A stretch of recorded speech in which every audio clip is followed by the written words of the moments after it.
are here today with Michael McCray and Marcel Reed to talk about Whistleblower Summit and Film Festival.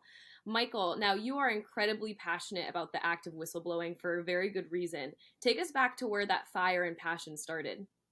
Take you back to when I got hit by the train. Um, my name is Michael McCray, and I am passionate about whistleblowing and whistleblowing advocacy because I am a whistleblower.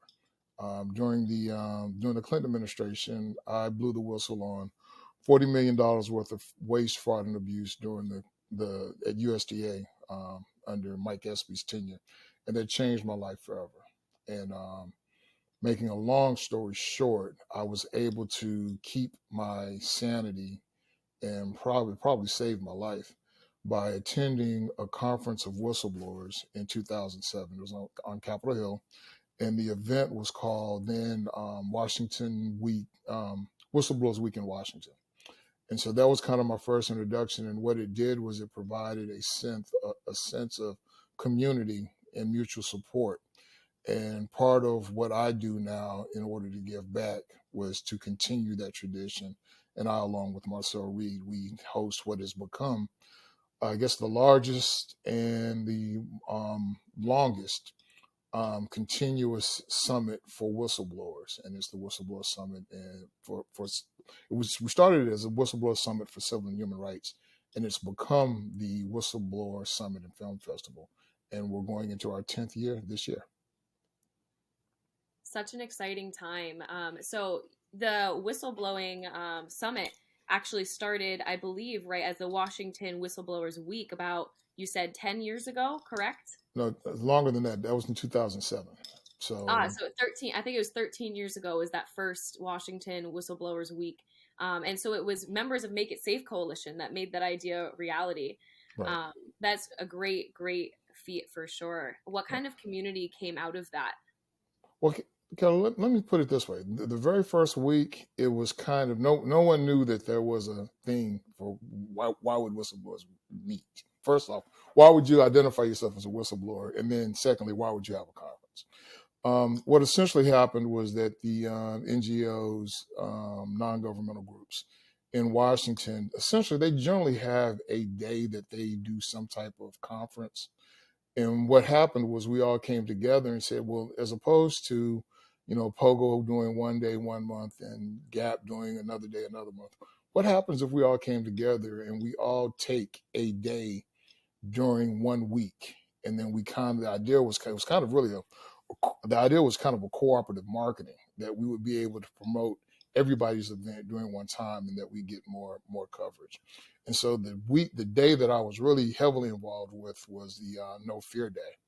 And that's for the coalition of the No Fear Coalition, which was the first civil rights act that was passed in the 20th century. So that's kind of how it started to happen. And then it was very successful. And from time to time, we had rotating groups would sponsor the week following. And of course, each group has their own character. So for instance, when GAP did it, GAP, the Government Accountability Project, they're very policy laden, very policy heavy. So there was just lots of lobby days, and we'll talk about our legislative initiatives. When IAW did it, the International Association of Whistleblowers, it was a group of whistleblowers. So there were more social things. So it's kind of, again, you have whistleblowers, you have whistleblower advocates, and you have whistleblower advocates. Okay, so it's and I tell people it's one thing to cheer for the matador, but it's another thing to face the bull. So we're a group of actual whistleblowers that are hosting a conference for whistleblowers about whistleblowers. You'll see some other groups that are out there that are essentially attorneys that are or law firms or other organizations that they're not the actual whistleblowers. They support whistleblowers, but if you want to come, we're the longest, I guess strongest group that has been supporting whistleblowers that are of and by the whistleblowers themselves.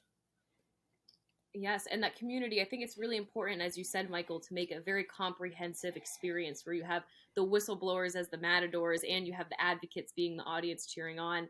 And that's what makes it so unique and why it has continued as the first and longest summit out there for whistleblowing and for the community. What do you And Kelly, hope if I, is let me add the one more thing. When we absolute? when we took over, when the first iteration of the Whistleblower Summit was the Whistleblower Summit for Civil and Human Rights, and the Hmm. reason that we did that was whistleblowing has tended to be looked at through the lens of public health and safety, which makes it a much narrower focus. And so, and it also, you when you think of whistleblowers, most people will think of um, Ralph Nader. Really, most people think of Deep Throat, which was Hal Westbrook from the movie, yeah, a fictionalized character. Then you'll think of Daniel Ellsberg from the Pentagon Papers. You'll think of maybe Ernest Fitzgerald, Ralph Nader. And it's decidedly, people think of whistleblowers as really white males, and what we wanted to do was to emphasize that no, it's bigger than public health and safety is important, but it's bigger than that. It's a fundamental right. It's a fundamental speech. It is a basic civil and human rights, and that there are other minority whistleblowers and women. So that's where we shifted the focus, and it actually picked up. It people started to gravitate towards us. That's how we grew, and eventually we discovered that. Not everybody likes whistleblowers, but everybody seems to like whistleblower movies, and everybody likes whistleblower stories. And so one of our basic events was a when we come off the hill from a long week of policy of lobbying or lobby days, we would all, there was one thing that we used to enjoy, which was movie night with the whistleblowers. And so we'd all get together, we go to the bar, we watch Aaron Brockovich, we watch all the President's Men, and that really the general public would come out and support us, and it really became very successful. And so we thought that the next thing we should do is we should use this to elevate other movies and documentaries that people maybe haven't heard of or haven't seen that we think are important. So we started to screen, we started to curate films and screen them at the summit. And then slowly but surely, filmmakers started requesting to come to the summit.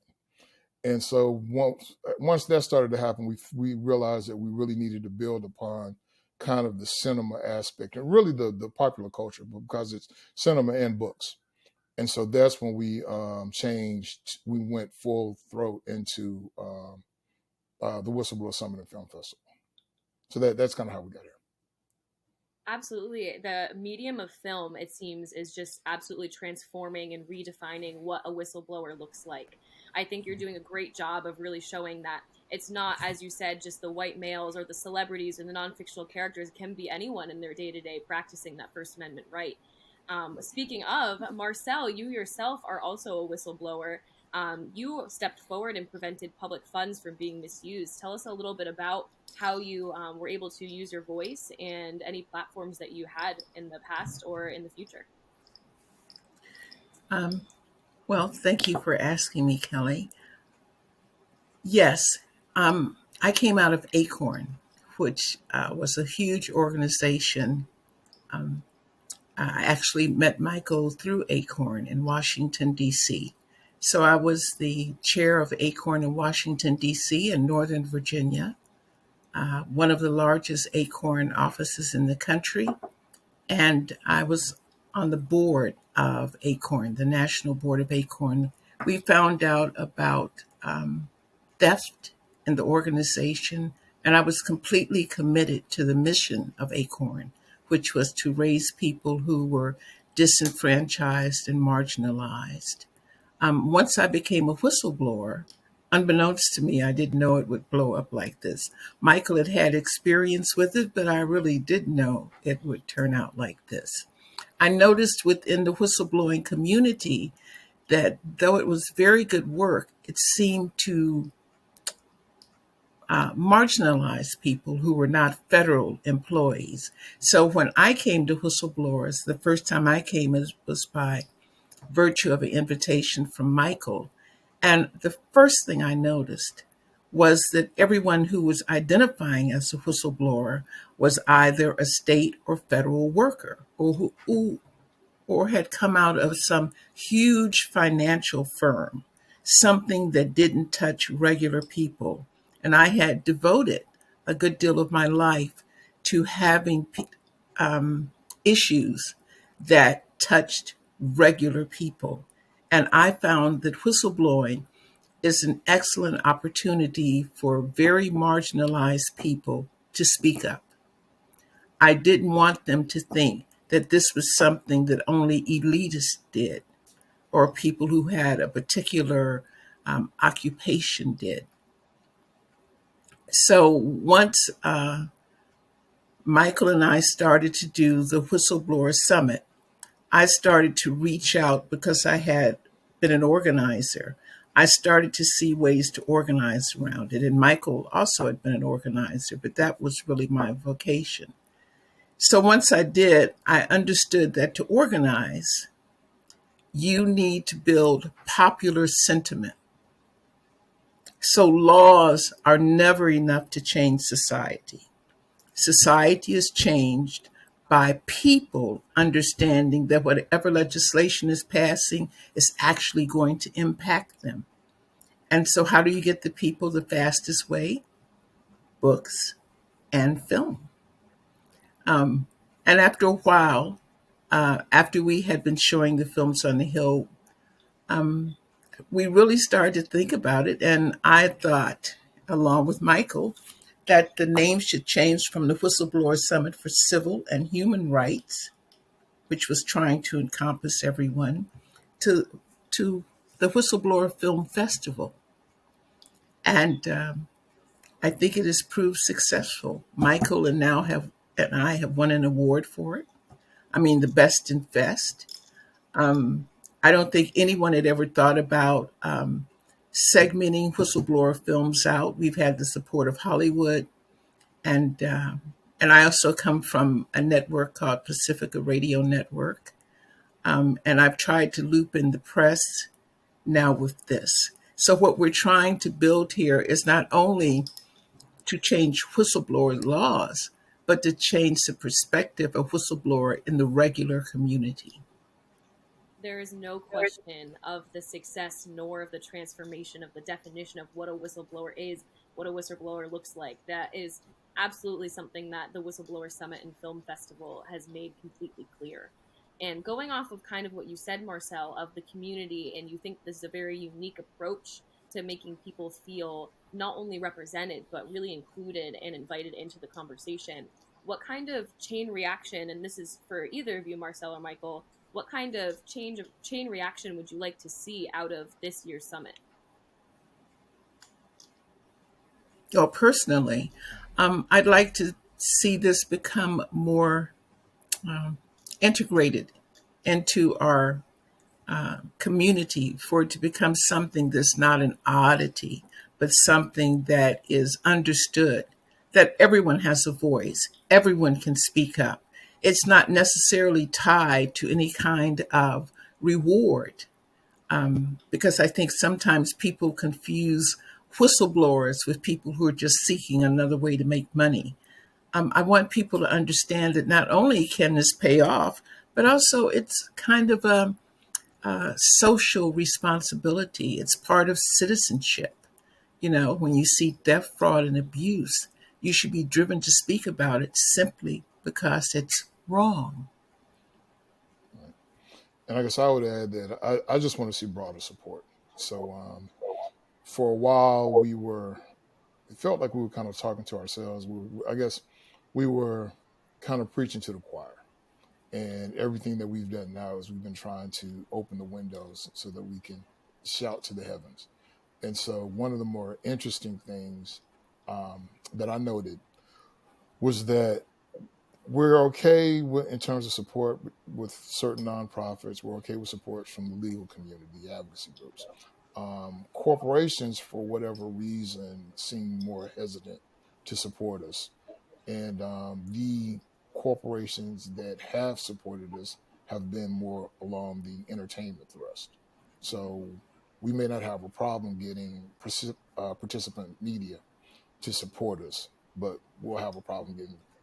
Well, I don't want to say a brand, but we'll have a problem getting other corporate support. So what I want to do is I just think that we need to. I think that one, whistleblowing is so important, and as Marcel just said, it's so fundamental, it's a basic right. But then two, there's value in whistleblowers. I mean, when you speak to corporations, some of the hottest topics now are business ethics and corporate integrity.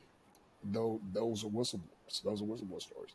And when you look at the value of corporations that have poor quality feedback loops, that everyone's scared to report something wrong, those tend to be borderline dysfunctional organizations. So there's a value to the bottom line in the corporate world as well. So then beyond that, also we want to. I hope that more journalists. We have journalists support us, but I would love for Columbia to support us, the School of Journalism to support us, so that as new journalists and reporters come on board, that they can really understand what their sources are going through.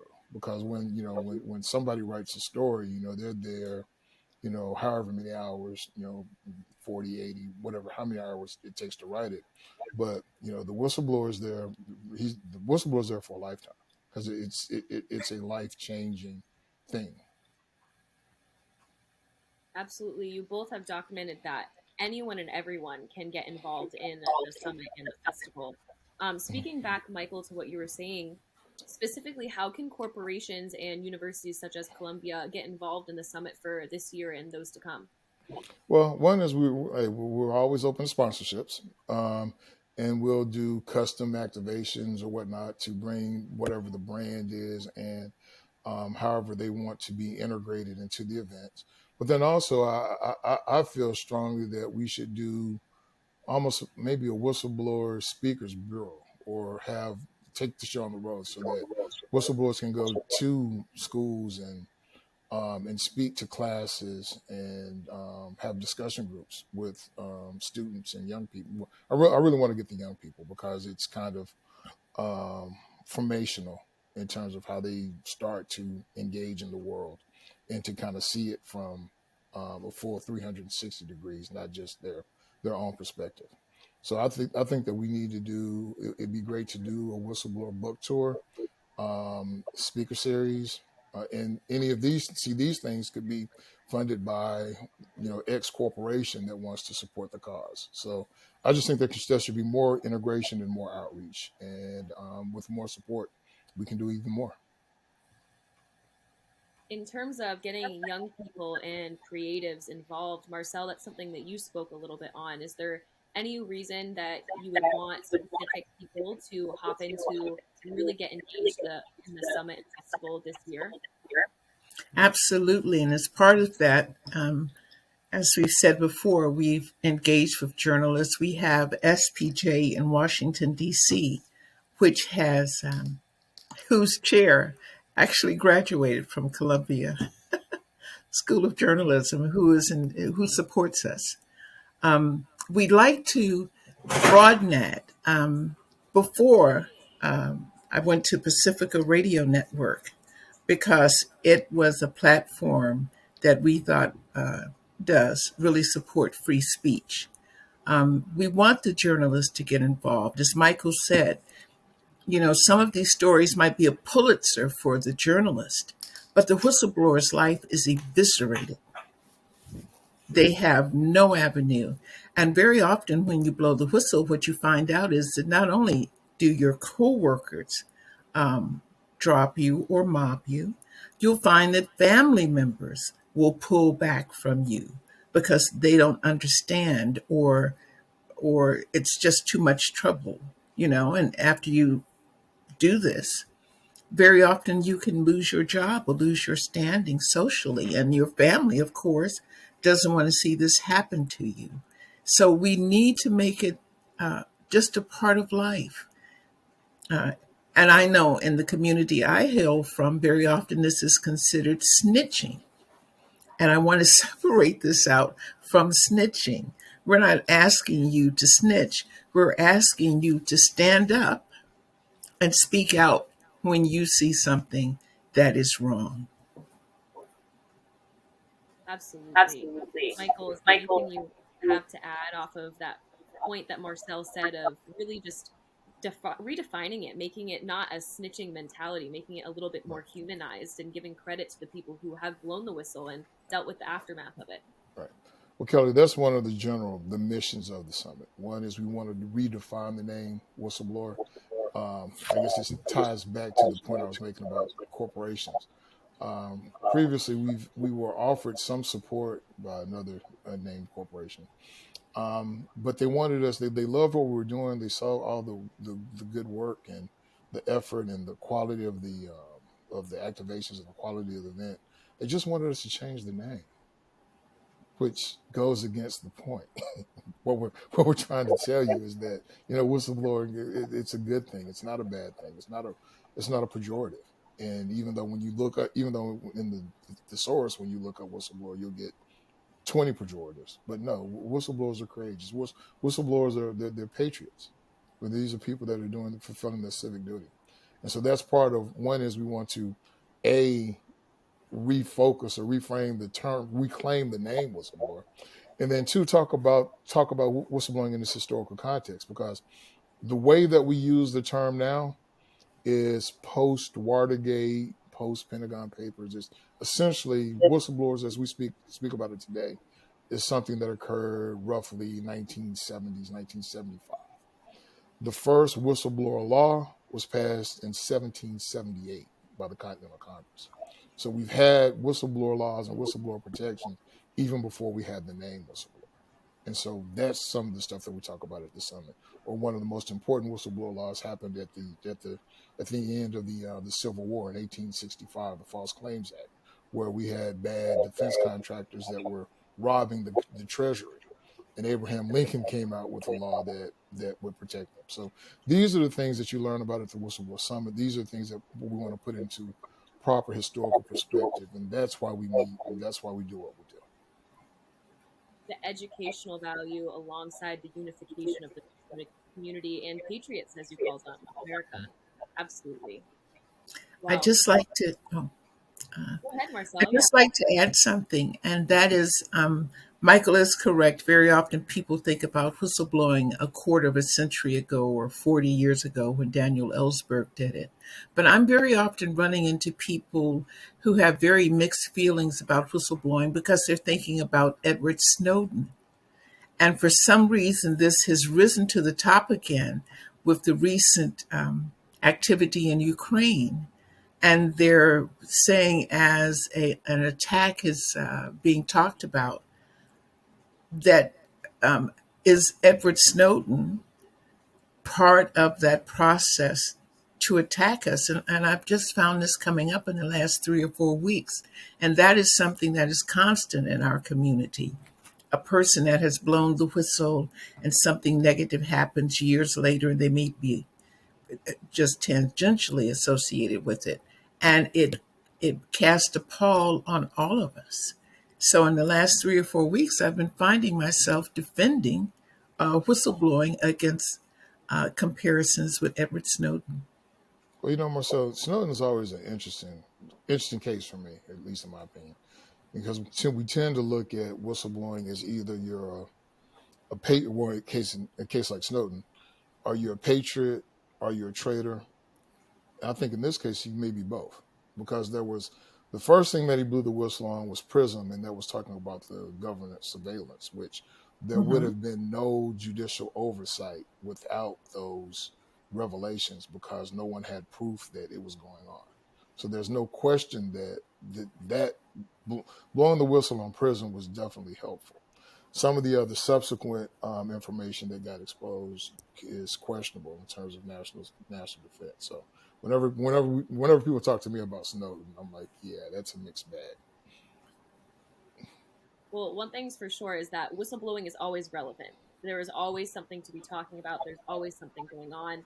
And there's Which always leads us to our theme for the summit this year is 50 is what is it, Marcel? 50 The years theme after this the year is the whistleblower's dilemma. Does truth matter? 50 years after If truth Watergate. doesn't, if that was last year. No, Pentagon Papers was last year. Yeah, it was last year. Yeah. Right, but Um, Pentagon Papers and Watergate are separate. So it's 50 years yeah. after Watergate is this year, and that's part of the